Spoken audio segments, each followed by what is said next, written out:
Agora vamos então fazer... Por que Com você todo decide mundo. agora entrar na política, sendo que lá atrás seu pai e sua avó tiveram aquelas experiências horríveis? Porque de fato, eu acho assim... Você vai entrar numa fase bolhão. também... Agora, eu acho que esse ano é um ano super importante Eu pra acho gente, que vai muito ser importante. estudado daqui a anos. Como estudar um essa divisor fase, de águas. Pandemia pra cá e essa eleição. Essa eleição ela é muito crucial.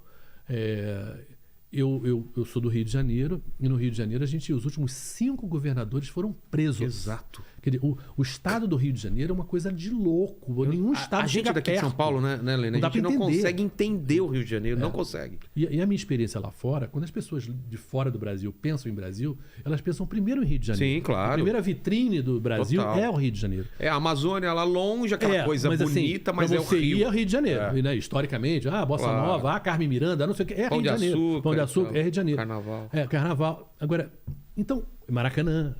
Então, eu não entendo o dano desse Rio de Janeiro tá tão mal. Eu não entendo como funciona. Parece que lá é péssimo. Não dá para separar mais, né? O dano do Rio de Janeiro, ele não fica no Rio de Janeiro.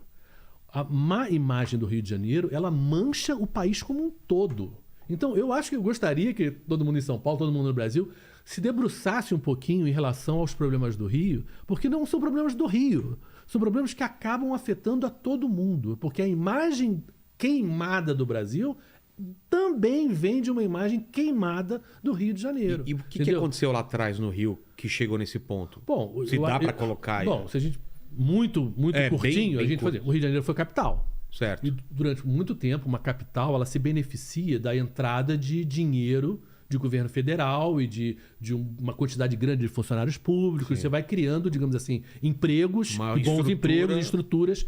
E quando você quebra isso, essa cidade, digamos assim, ainda se sente, ainda se acha, mas já não tem mais essa estrutura. Então você começa o quê? Uma certa elite carioca a dar jeitinhos. Jeitinhos para manter certos privilégios, jeitinhos para manter um certo dinheiro, e certos jeitinhos viraram corrupção.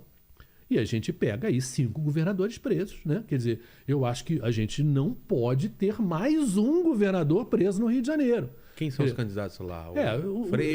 O Marcelo Freixo é o do partido que eu estou, o PSB, quer dizer, eu acho longe o melhor candidato.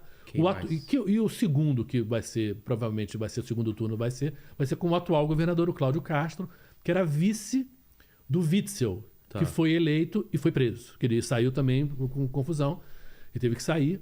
Ele, quer dizer, é mais ou menos farinha do mesmo saco. Quer dizer, mesma maneira. Não estou acusando ele de corrupto, eu estou acusando ele de fazer parte de um esquema de governo que não deu certo, claramente. Você vê o Rio de Janeiro, a decadência do Rio de Janeiro, a pobreza no Rio de Janeiro.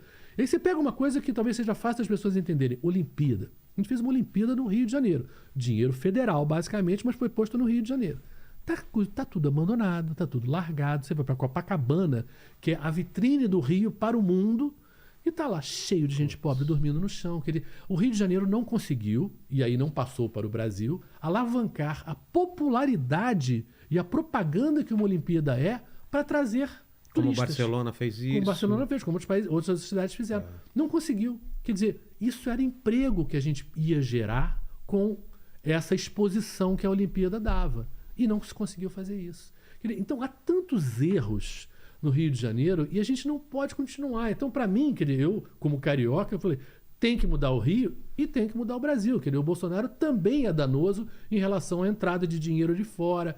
Eu me lembro assim, eu estava em Israel fazendo matéria, em 2018, ele candidato, ele falando que ia botar a embaixada brasileira de Tel Aviv para Jerusalém. Uma coisa que só o Trump tinha feito nos Estados Unidos, mas era contra tudo que o mundo concorda que não se deve fazer, né? Os países árabes que compram muito, principalmente carne do Brasil, e o Irã também, eles obviamente ficaram indignados, porque aquilo ali é muito importante para eles, a questão da Palestina e Israel, que Jerusalém seja preservada como uma cidade mais internacional e mais neutra. E até os palestinos querem que seja capital também, enfim. Então houve já um problema. Aí depois aparece a Covid. Aí o Bolsonaro e os filhos lá detonam a China. O maior parceiro comercial do Brasil é a China. Aí depois tem a eleição nos Estados Unidos, Trump e Biden, ele com Trump, só com Trump. Quem ganha é o Biden, segundo maior parceiro comercial do Brasil e dos Estados Unidos. Ele detonou o Biden. Aí briga com a Argentina. Vai ter o maior parceiro comercial do Brasil na América do Sul é a Argentina. Ele detona quem é eleito, o cara que ele detonou. Gente, você não pode ter uma loja, você não pode ter uma padaria que você fica xingando os seus fregueses. Isso é óbvio. Não estamos falando em política, grande ideologia, estamos falando de uma coisa muito corriqueira. Sabe, a gente precisa de negociar, a gente precisa comerciar e precisa ter um mínimo tratamento. Você estaria dizendo, olha só, hein, que o Bolsonaro é burro. Não, eu estou dizendo, quer dizer, eu acho que ele foi burro, sim, isso aí. Não estou dizendo, deixa eu dizer, eu acho que ele não fez isso por burrice. Não? Eu acho que ele faz porque ideologicamente ele acha que ir pra porrada é uma coisa que interessa ao público dele. Eu acho que às vezes eu acho que o Bolsonaro não pensa no bem do Brasil. De verdade, eu não acho. Se você pensar bem, você destruir a Amazônia faz bem pro Brasil? Você destruir negócios faz bem pro Brasil? Você destruir a saúde do brasileiro faz bem pro Brasil? Eu fui num evento outro dia no Rio de Janeiro que tem uma coisa que eu nem conhecia, que chama Instituto Alziras. É um instituto de mulheres que monitora como estão as mulheres quando estão no governo. Basicamente são prefeitas. Ah, tá. Os números são incríveis, Vilela. Durante a pandemia, morreu em cidades governadas por mulheres, proporcionalmente 44% menos do que em cidades governadas por homens. Né? Mulher sabe cuidar mais, sabe tratar mais, sabe não sei o que, enfim, sabe conversar talvez melhor. Internações menos 30%. E fizeram um cálculo, se fosse meio a meio, se o Brasil fosse governado metade das prefeituras homens, metade por mulheres... Quantas pessoas teriam sido só? 75 mil pessoas não teriam morrido. Aí você pega, quanto tempo o Bolsonaro demorou para comprar a vacina? Quanto tempo ele ficou detonando a vacina? Quanto tempo? Isso matou gente. Cara, eu não entendi. Por que eu falo que é burro? Eu até tentei colocar na sua boca isso, mas estou colocando na minha. Ele foi muito burro, porque ele poderia ter saído como herói. Sim. Mesmo não... Como você fala que ele não pensa no Brasil, mas tudo bem. Mas digamos que ele não pensa no Brasil. SUS, já existiu o sistema de vacinação. Se ele bancasse e falasse, eu vou liderar o Brasil, ele ia sair como herói e estava eleito no primeiro turno. Compra vacina, vamos todo mundo vacinar. Eu não entendi até hoje por que ele brigou com a ciência, com a vacina. Porque ele começou imitando o Trump, que começou atacando a vacina. Isso? Não, eu acho uma burrice até pra carreira dele. Porque ele só tinha a ganhar. Ele só perdeu com isso.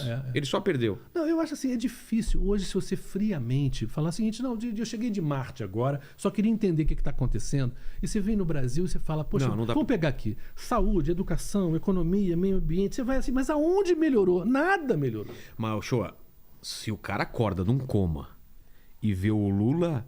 de novo concorrendo. E o Bolsonaro, o cara fala, cara, o Brasil tá... O Lula também, ele não colocou um sucessor nele, um cara que, sabe? Sim. Não. Olha, eu acho que a gente tem muitas críticas a fazer ao Lula, inclusive aquilo que eu falei, 4 dos 10 maiores bancos do mundo, 4 serem brasileiros. E na época responsável do PT. Nossa. Os bancos. Eu acho que tem muitas... Agora, eu acho que ele saiu, o Lula sai do segundo governo dele com 86% de aprovação. Sim. Não, eu só tô falando assim... O governo do Lula... Ele tá com quantos anos? Teve problemas. Ele tá com 76. Então, a gente... Sim. Não, o ideal... Vamos pensar assim. O ideal para nós, o que teria sido? Ter um terceiro candidato. Com outras ideias novas. E parece que não tem mais tempo, né? Não, agora não tem mais tempo. Essa terceira via não existe. Maio. Estamos no final de maio, acabou. Moro saiu, Dória saiu, temos Ciro. Não, mas infelizmente esse acordo de uma terceira via tinha que ter sido tomado no final do ano passado. Mas não é difícil. Mas a vaidade das pessoas é tal. Exatamente, a vaidade. Que não pensa Teve aqui no o Brasil. Moro, eu falei, mas e se você juntaria o Dória? Se ele propôs? Não, eu estou na frente da pesquisa. Aí o Dória veio aqui também falando, não, eu não vou... Sim. E ele querendo trazer o Moro para cá é ego, né? É ego, mas assim, eu acho assim, até eu tô falando, poderia ser uma terceira pessoa do PT, até que o PT tivesse criado quadros para seguir ideias do PT. Ou mesmo a Marina, entendeu? né? Ou a Marina, ou lá atrás, ou o Ciro, que participou de governo do Lula lá atrás. Quer dizer, eu acho assim... Não foi criado isso. A vantagem da democracia é que a gente tem sempre uma segunda chance, né? Errou, vamos consertar. Essa é a vantagem da democracia e por isso o perigo do Bolsonaro ser reeleito. Porque Não tinha nem que ter reeleição. né? Não tinha que ter reeleição. Isso a culpa foi do Fernando Henrique, porque Total. na Constituição Ele não falou tinha que não ia- reeleição. ele foi Enfim, foi mal ali. Mas assim, o ideal para nós como país era que, você ter os seus 4 anos, era 5 na época, depois eu tenho meus 5, depois ele tem Exato. seus 5, e cada um contribui com as suas ideias e vai avançando, né? O que eu não sabia, você sabia, enfim, você foi tendo uma ideia que eu não tive. Tendo um darwinismo Isso teria de sido ideias. ideia. Agora, né? nesse momento, esse idealismo, essa coisa ideal, não existe. Então, o que existe, sim, e vai existir um segundo turno aí, eu acredito, O que Lula você tá e falando, Bolsonaro. Você tá falando que não é o ideal. O cenário é longe de ser o ideal, mas é o que tem para hoje. É, o que tem para hoje. O que tem para hoje é isso. Eu acho que a gente sempre... Eu brinco assim, Jesus Cristo não é candidato.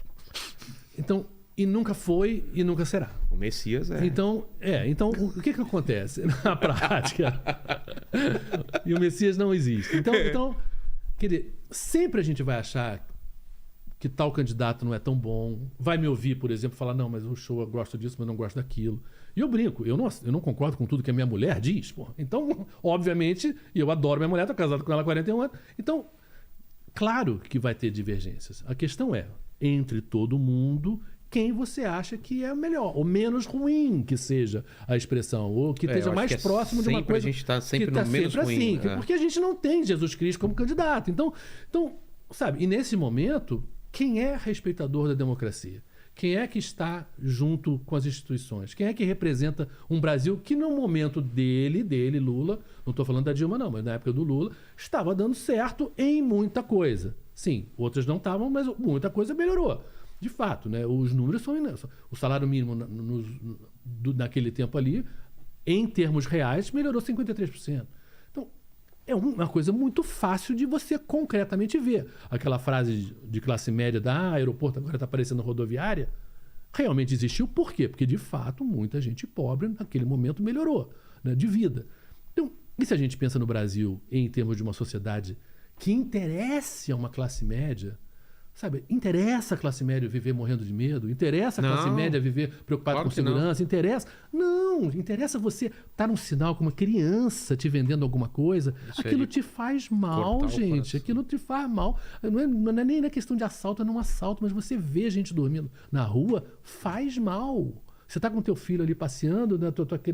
No meu caso, minha Como você vai netinha passeando. explicar, né? Como é que você explica para uma netinha que aquele menino, que aquele cara está dormindo na rua, nesse frio? Sabe?